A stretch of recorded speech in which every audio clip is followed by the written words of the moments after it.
Hello dear students, welcome to magnet brains. मैं संचिता जैन आप सभी की सोशल साइंस एजुकेटर आज के सेशन में लेके आई हूँ आप सभी के लिए क्लास 10th बोर्ड की सामाजिक विज्ञान में ज्योग्राफी यानी कि भूगोल का चैप्टर नंबर 4 जिसका नाम है कृषि। और आज हम करने वाले हैं इसका तीसरा टॉपिक जिसका नाम है शस्य प्रारूप। ऑलराइट, तो सेशन को शुरू करने से पहले आप सभी से रिक्वेस्ट है कि जल्दी से जल्दी और ज्यादा से ज्यादा आज के सेशन को आप सभी लाइक कर दें, शेयर कर दें और साथ ही साथ चैनल को सब्सक्राइब भी कर दें, क्योंकि मैग्नेट ब्रेन्स प्रोवाइड कराता है आपको क्लास 6 से लेकर क्लास 12 तक के सारे courses free of cost, high quality education के साथ, फुल्ली ऑर्गेनाइज कंप्लीट कोर्स के साथ। जी हाँ, हमारे पास आपके लिए कई सारे टॉप कोर्सेस हिंदी और इंग्लिश दोनों मीडियम में अवेलेबल हैं। सीबीएसई बोर्ड के साथ साथ MP board, UP board, Bihar board, Delhi board, Rajasthan board के सिलेबस को कंप्लीट कराया जाता है। कई सारे स्पेशल कोर्सेस हैं जैसे कि वैदिक मैथ्स, क्रैश कोर्स और स्पोकन इंग्लिश, और इतने सारे कोर्सेस एक ही सिंगल प्लेटफॉर्म पर हाई क्वालिटी एजुकेशन के साथ, फुल्ली ऑर्गेनाइज कंप्लीट कोर्स के साथ एकदम फ्री ऑफ कॉस्ट आपको प्रोवाइड कराए जा रहे हैं। अगर आपको ई बुक फ्री नोट्स की भी आवश्यकता है, वीडियो के डिस्क्रिप्शन में एक लिंक दी है, वहां से आप अवेल कर सकते हैं। चलिए तो शुरू करते हैं आज का ये सेशन आपके लाइक और शेयर के साथ। शस्य प्रारूप। शस्य प्रारूप में हम जानेंगे फसल कब कब कौन सी उगाई जाती है, यानी कि ऋतुओं के अनुसार फसलों का विभाजन। ऑलराइट, इसके पहले हम इसके दो टॉपिक्स में पाठ परिचय यानी कि चैप्टर का इंट्रोडक्शन जान चुके हैं और फसलों के प्रकार, कृषि के प्रकारों को जान चुके हैं। ऑलराइट, क्लियर हो गई बात। चलिए तो शुरू करते हैं आज की बात शस्य प्रारूप के साथ। तो भारत में 3 शस्य ऋतुएं होती हैं। कौन कौन सी होती हैं?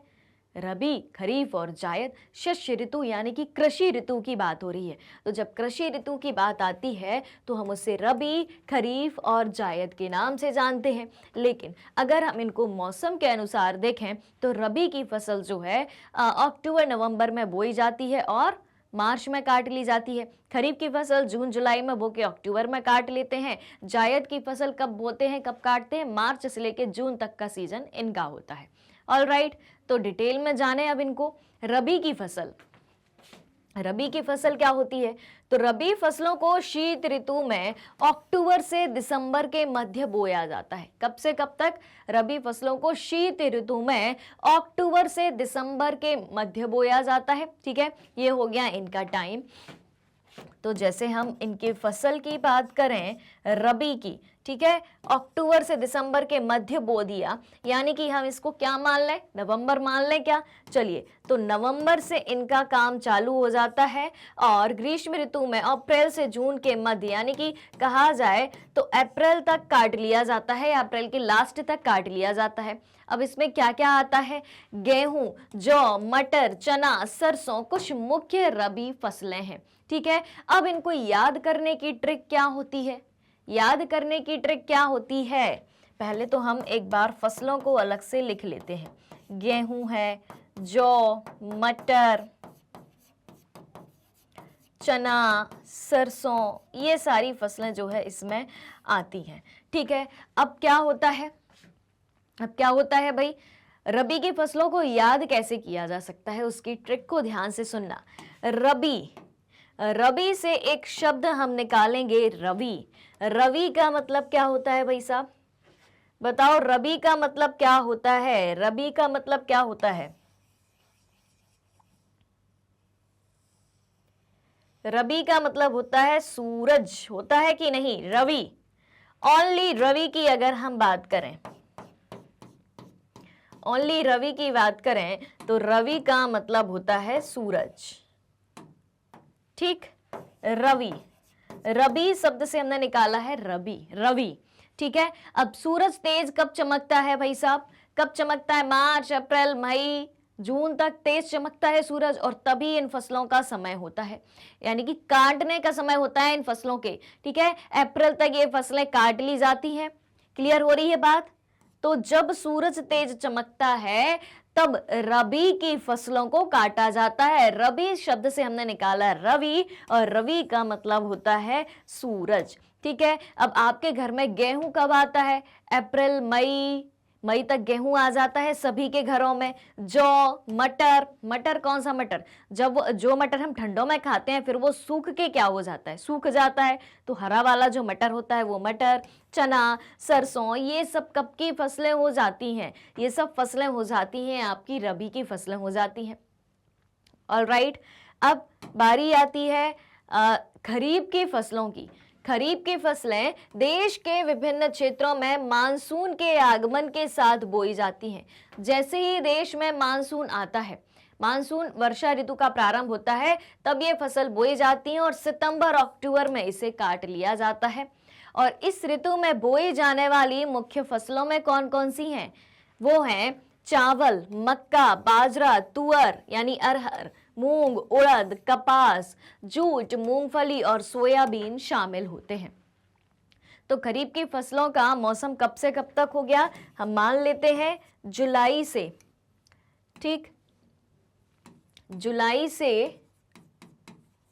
अक्टूबर तक मान लेते हैं इनका समय, ठीक है, क्लियर है।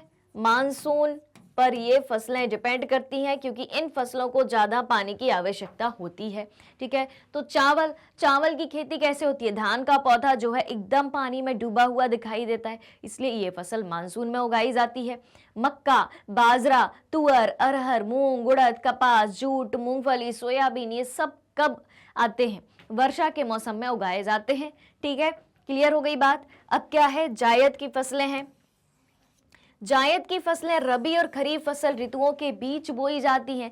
अब रबी की फसल एंड कब हो रही है, अप्रैल में, मार्च अप्रैल के टाइम एंड हो रही है, और खरीफ की फसल चालू कब हो रही है, जून जुलाई में। तो मार्च से जून तक का जो समय है, यानी कि रबी और खरीफ के बीच का जो समय है, वो किस फसल के लिए है, वो जायद फसलों के लिए है, ठीक है। तो जायद ऋतु में मुख्यतः तरबूज, खरबूज, खीरे, सब्जियां और चारे की फसलों की खेती करी जाती है। किस प्रकार की फसलें, जायद में तरबूज, खरबूज, खीरा, सब्जी और चारे की फसलों की खेती करी जाती है। ऑलराइट, क्लियर है यहां तक की कहानी, इतना सब कुछ क्लियर। चलें फिर आगे, चलिए आ जाइए। तो ये बात हो गई किसकी, रबी की फसल, खरीफ की फसल और जायद की फसल कब किस मौसम में कौन सी फसल उगाई जाती है, इसको हम शस्य प्रारूप के नाम से जानते हैं। और जब लगातार इस तरीके से फसलें उगाई जाती हैं, हर एक वर्ष में इस प्रकार की फसलें उगाई जाती हैं कि पहले आपने खरीफ की फसल लगाई, फिर आपने रबी की लगाई, फिर जायद की लगाई, फिर नया साल शुरू हुआ, फिर से खरीफ, फिर रबी, फिर जायद, फिर से नया साल चालू हुआ, और यही चक्र चलता रहता है। तो इसको हम क्या कहते हैं, इसको हम फसल चक्र कहते हैं। इसे किस नाम से जानते हैं हम, इससे ही हम फसल चक्र के नाम से जानते हैं।